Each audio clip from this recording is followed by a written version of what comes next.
둘이 앞에 야구 취재 45년 두 베테랑 야구 기자의 묵직하고 예리한 분석과 전망 최강 볼펜의 이용균입니다. 안녕하세요. 네, 안녕하십니까. 최강 볼펜의 안승호입니다. 네. 오늘은 프로야구 전통의 명가 삼성 얘기를 좀 해보려고 하는데 아주 깊숙이 좀 해보려고 하고 있습니다. 삼성이 계속 뭐 전통의 강호였다가 최근 들어서 이제 강팀 이미지를 조금 잃었죠. 2015년 이후 한국 시리즈에 다시 가지 못했고요. 2021년에 승차 없이 정규 시즌 1위로 마쳤지만 타이브레이크 했고 플레이오프에서 지면서 한국 시리즈 또 못 올라갔습니다. 근데 올해처럼 꼴찌 경쟁을 하는 건 조금 삼성 팬들에게도 일반 야구 팬들에게도 낯선 모습인데요. 삼성은 기록을 살펴봤거든요. 지금까지 꼴찌를 한 번도 안 했어요. 그렇죠. 2016년하고 2017년에 9위를 했는데 그때는 이제 KT가 창단한 지 얼마 안 돼서 밑에 있을 때였고 9위를 한 적은 있는데 올해도 키움이랑 이제 꼴찌 경쟁을 벌이고 있는 중이고요. 그 삼성이 승률 5할 밑으로 내려온 적도 별로 없더라고요. 승률 4할 밑으로 내려간 게 딱 한 번. 2017년에 9위 할 때 승률 390이었는데 어쨌건 삼성이 지금 뭔가 좀 사실 삼성을 시즌 전에 이제 꼴찌 후보로 본 전문가들이 좀 꽤 있긴 했죠. 좀 있었어요. 예, 네, 뭐 대표적인 해설위원이 저기 KBSN 네. 그 스포츠의 중계석에 앉고 있는 박용택 위원인데 사실 이용균 부장도 그때 가물가물하긴 한데 삼성 얘기를 하지 않았나요? 네네. 예. 삼성이 좀 위험해 보인다. 왜 그때 그랬죠, 이유가 그때? 두 가지였는데 하나는 그 전에도 웨인 의존도가 너무 높았다. 전체 WR의 거의 뭐 48%를 웨인 3명이 책임졌던 거였으니까 그 부분들이 더 올라가 주지 않으면 삼성 선수들이 내려갈 가능성이 있었고 전체적으로 삼성 투수들의 평균 구속이 많이 낮았어요. 요즘엔 빠른 공이 만약에 트렌드가 되고 있는데 구속이 좀 떨어지면 그 부분을 버티기 좀 어렵지 않을까라는 생각을 좀 했었습니다. 그런데 저는 사실 그 삼성을 꼴찌 후보로까지는 보지 않았어요. 그래서 작년 후반기에 박진만 감독 퇴행 체제에 상당히 좋기도 했고요. 제가 이제 잘 놓친 부분이 선수층 열세, 뎁스의 좀 부족이라고 하죠. 그러니까 생각보다 많이 부족하다. 올 시즌 뭐 삼성뿐만 아니라 대부분 구단이 부상 때문에 상당히 힘들었는데요. 삼성은 부상 선수가 특히 더 많았죠. 근데 그런 상황에서 엄청난 취약한 구조적인 상황이구나 이런 걸 제가 좀 다시 한번 보게 되는 계기가 된 것 같아요. 삼성이 지난 4월까지만 해도 12승 12패 승률 5할로 잘 버텨요. 게다가 전주훈련에서 준비를 되게 잘했어요. 네, 맞습니다. 그런데 그 뒤로 이제 부상 선수의 공백의 어떻게 여파가 하나씩 나타나는데 다른 팀들이 받아내는 그 흡수력보다는 상당히 약했다. 이렇게 보여지고요. 후반기 들어도 삼성이 초반에 상당히 레이스가 괜찮았거든요. 근데 그게 또 그 배경을 보면 선수 구성이 어느 정도 다시 갖춰져요. 부상 선수가 좀 돌아온 측면도 그러니까 있고. 삼성의 플랜 A를 보면은 진짜 5강 싸움을 해볼 수 있는 그런 좀 뭐 기반은 있지만 한 시즌이 플랜 A 갖고는 안 되잖아요. 그렇죠, 플랜 B, 플랜 C, 그렇죠. 플랜 D 막 가는데 그럴 경우에 삼성의 구조적으로 뭐 약한 부분, 좀 이렇게 리스크가 많다 이런 게 좀 확인되는 시즌 같아요. 단순히 이렇게 물리적 선수층 말고도 조금 다른 부분들도 있을 거 아니에요. 그렇습니다. 근데 현장이나 프론트도 지금 올 시즌 성적도 중요하지만 지금 총체적으로 삼성 구단의 라이온즈의 방향성을 어떻게 가져가야 되냐 해서 뭔가 고민을 많이 하고 있고 내년뿐만 아니라 내년 후년 그렇죠. 그 이후의 미래를 좀 보려면 좀 뭐 장기적으로 뭔가 침체된 거는 오래됐잖아요. 그래서 그에 대한 고민하고 있는 내용들이 좀 들려와요. 저도 이제 어제 이렇게 취재를 하다 보니까 최근에 2군의 어떤 퓨처스 팀의 운영 방침 이것도 좀 바뀌었다고 그러더라고요. 아, 그렇군요. 1군 쪽에 워낙에 부상 선수가 많다 보니까 그 자리를 채우려는 일종의 이제 즉시 전력감들을 빨리빨리 공급하는 역할이었다면 이제는 말씀하신 대로 이제 내년, 후년 그 미래를 봐야 되는 상황이잖아요. 고기를 준비하는 방식으로의 팀 운영 변화. 사실은 2군도 1군에서 구멍이 나니까 여기서 끌어다 올려 쓰다 보니까 2군 성적이 좋지 않아요. 남부리그에서 최하위에 머물러 있는데 그런 부분들도 이제 전체적으로 판단을 해서 이제 방향을 잡아가야 하는 단계. 그리고 구단 내부적으로 그럼 이제 어떤 판단들을 하고 있는 거예요? 팀 내부적으로는 그리고 밖에서 봐도 사실 그래요. 그러니까 그 현재 삼성의 주력 선수 구성과 홈구장 특성. 홈구장이라면 뭐 대구 삼성 라이온즈 파크죠. 그렇죠. 라팍.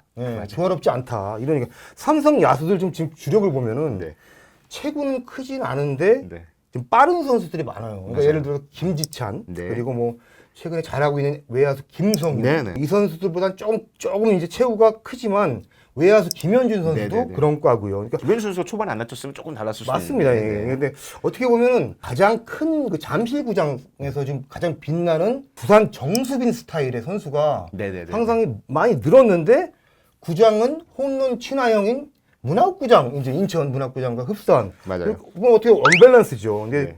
그러니까 팀 내 홈런 1위가 지금 1985년생이죠. 네. 초베테랑 선수죠. 강민호 선수가 지금 있고요. 근데 강민호 선수가 홈런을 많이 치는 건 상당히 긍정적인데. 그렇죠.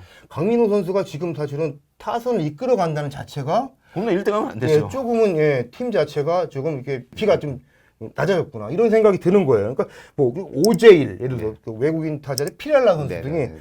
홈런을 적어도 15개 이상은 쳐주면서 적으로 가야 되는데 뭐 기대만큼 홈런을 못 치다 보니까 라팍이 남의 집 안방이 된 거예요. 네.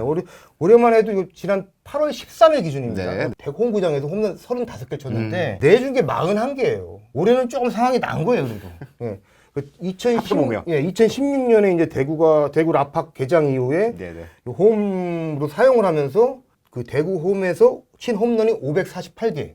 친 게, 삼성 라이온즈 선수가 친 게. 내준 게 663개입니다. 지난 주말까지요. 너무 많이 차이 나는. 그러니까 100개 이상 손해를 봤는데 남 좋은 일 시킨 거예요. 어떻게 보면은. 그런 점에서 보면 삼성이 방향성에 좀 고민을 깊게 해본 시점이 분명히 된 것 같습니다. 사실은 이게 SSG가 그런 부분에 어떤 구장 친화적인 라인업을 꾸리면서 굉장히 성공한 케이스잖아요. 그렇죠. 실제로 예. SSG 올 시즌 보면 올 시즌에도 랜더스 파크에서 50개를 치고 37개를 내줬거든요. 예. 이런 거 보고 하면 실제로 SSG 타선은 홈런을 칠 수 있는 타자들을 굉장히 많이 모으기도 예. 했고 키우기도 해서 그 부분을 잘 예. 만들었는데 예. 거꾸로 라팍은 그거랑 좀 안 맞는 타선 운영을 예. 하고 있다. 예. 근데 펜스가 짧아졌으니까 예. 이걸 뒤로 밀기는 좀 어렵더라도 밀 수는 없습니다. 대공사가. 네네. 이거는 뭐 한 시즌 쉬어야 돼요. 그러면 예. 더 높이는 방법이 높이는 있을까요? 방법이죠. 그러니까 최근에는 롯데자이언츠가 뭐 지난 시즌 말에 결정을 해가지고 네. 올해 이제 펜스를 6m로 높여가지고 들어왔고요.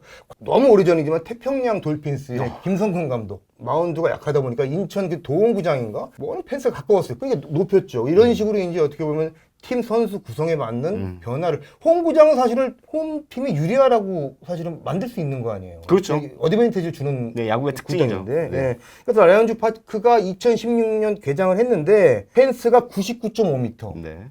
가운데 중앙 펜스는 122.5m로 그것만 따지면 사실 아주 가깝진 않아요. 그냥 리그 평균 수준인데 네네. 이게 뭐 여러분 잘 아시겠지만 그냥 좌측 폴에서 그 센터까지가 그냥 직선이에요. 그러니까 보통 좌우중간에 깊이 들어가는 이렇게 게 들어가 없으니까. 둥그렇게 된 게 아니라 예, 그러니까 좌중간 우중간 그 깊이가 107m입니다.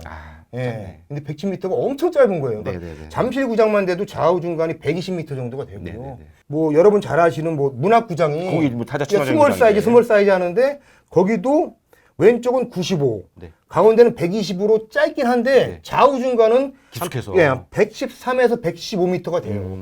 이 들어가 있습니다 이렇게. 라이온즈 파크는 상당히 지금 홈런이 잘 나오는 구장이죠. 실제로 스태티즈 기준 스파크 팩터를 네, 따져보면 파크 팩터가 지금 라팍이 홈런에서 가장 친화적인 구장이라고 평가가 되거든요. 지금 높이는 얼마나 돼요? 펜스가 지금 3.6m인데 뭐 낮지는 않죠. 낮진 않습니다. 네네. 점프해서 이제 뭐 안 되니까 네네네. 손이 안 닿죠. 네, 투수 육성 차원에서라도 이제 펜스 높이를 좀 높이는 게 좀 맞지 않을까. 근데 SK 같은 경우는 SSG죠. 네네. 과거에 SK 와이번스 시절에 구장이 작잖아요. 사실 근데 뒤로 밀 수 있는 공간이 있는데 네. 왜 안 미냐 제가 여러 번 뭐 물은 적이 있는데 구단 내부 핵심 관계자들이 그래요. 그러니까 우리는 홈구장이 여기를 쓰므로써 유리하다. 1승에 더하고 있다 이렇게 판단하고 있고 네. 그에 맞춰서 선수 구성을 했죠. 맞아요. 그러니까 2021년 시즌 들어가면서 최주환 선수 그렇죠. 이제 잠실에 뭐 어떻게 보면 한방 있는 선수죠. 영입한 것도 비거리 이런 걸 감안해서 네. 문학구장에 최적화된 선수들 이렇게 판단한 거예요. 근데 사실 라이온즈 파크는 오재일 선수 같은 경우 그런 뭐 취지로 영입을 했지만 네. 지금 선수 구성은 전혀 그렇지 않다. 이런 걸 좀 한번 들여다봐야 될 타이밍이 아닌가. 네네. 뭐 이런 생각을 하게 되네요. 예. 사실 이제 선수 구성이라는 게 KBO 리그 메이저리그는 다르게 뭐 선수 왔다 갔다 막 뭉텅뭉텅 보내고 데려오고 이런 과정이 잘 안 되기 때문에 선수 구성 한꺼번에 바꾸는 게 굉장히 어렵잖아요. 게다가 또 시즌 중에 무브를 보면 홈런을 좀 칠 수 있었던 이원석을 보내고 불펜을 강화시키는 이런 판단을 했던 거 보면 아 뭔가 이 야구장의 스타일과 선수단 운영은 조금 방향이 맞지 않았다 이런 느낌이 좀 들어요. 맞습니다. 불펜이 워낙 급해가지고 한 판단인데 저는 그 트레이드는 조금 삼성의 이득은 아니지 않았나. 네네. 예, 생각을 하고 있습니다. 예. 일단 선수 구성은 단순히 바꿀 수는 없으니까. 예, 그러니까 뭐 바꾸고 뭐 네가 홈런 치는 구단으로 되자. 그래가지고 뭐 캠프 때 스윙폭 키우자 그래서 홈런 나오는 게 아니잖아요. 아니죠. 장기적이고 세밀하고 좀 어려운 작업인데 그럼 일단 야구장에 손대는 쪽이 좀 더 현실적인 것 같은데. 그게 사실 현장에서도 지금 뭐 박진만 감독 중심으로 네. 고민을 하고 있다 그래요. 그러니까 이제 이게 조금 펜스나 이런 높이에 조정을 주는 게 뭔가 우리 팀에게 유리한 방향 아닌가 이런 게 고민을 하고 있고 이걸 사실은 뭐 단순한 문제는 아니지만 네네. 이게 지금 스태프만의 이제 고민은 아니고 네. 과거 이제 락팍 시대의 첫 감독이 유중일 이제 감독인데 유중일 감독도 처음에 좌우 중간을 좀 보면서 조금 고민이 생길 수 있는 좀 구조 아닌가 이런 생각을 하고 구단과 좀 이렇게 소통도 했다 그래요. 근데 이게 미루고 미뤄지고 그런 가운데 뭐 사실 2021년도인가요? 그때는 이제 사실 정규 시즌 1위도 할 뻔했잖아요. 그렇죠. 그런 상황이 있었기 때문에 뭔가 이제 고민하고 있는 단계였는데 글쎄 올 시즌 뒤에는 변화를 가져갈 수 있는 분위기가 좀 무르익고 있지 않나. 사실 라팍을 설계할 때만 해도 삼성이 가장 화려했던 시절을 고려를 하지 않았을 거 아니에요. 예. 이게 옛날에 삼성이 가장 화려했던 때를 고려해 보면 뭐 2000년대 초반 예. 이럴 때 뭐 이승엽, 마혜영, 예. 김한수의 뭐 어마어마한 타선들이 촉촉 그렇죠. 치면 다 넘어가던 여기는 시절에 그때는 홈런 20개 미만이면은 교타자로 분류될 시절 아니에요. 승리의 타선에서 뭐 누구죠? 이승엽, 브릿도 브릿도, 마혜영. 마혜영 애가 예. 중심 타선 있고 양준혁 선수가 뭐 20개 이상은 치는 타자인데도 약해 불구하고 보이고. 6번으로 막 가고 그랬었어요. 그러니까 그런 거 고려하면 삼성 팬들이 가장 멋지게 생각했던 팀 타선의 스케일 이런 거 예. 고려하면 그러면 좀 더 타자 친화적인 구장을 만들고 예. 삼성 팬들보다 기쁘게 해야겠다라고 생각을 했는데 사실은 구단이 개장하고 2016년에 개장을 하고 나서 이후에 상황이 많이 바뀌고 일단 구단의 거버넌스도 좀 바뀌잖아요. 맞습니다. 그때 그렸던 그림과 지금 구단을 운영하는 그림이 좀 달라졌고 그러다 예. 보니까 이 야구장과 선수단의 구성이 좀 안 맞고 요 과정들이 계속 반복되고 있는 거 예, 아닙니까? 예, 그러면 이제 맞습니다. 뭔가 하기는 할 때가 된 것 같네요. 그렇습니다. 예. 네네네. 최강 불펜은 앞으로도 재미있는 소식, 야구에 깊이 있는 소식 자세히 취재해서 여러분께 알려드리도록 하겠습니다. 감사합니다. 예. 제가 풀펜이었습니다.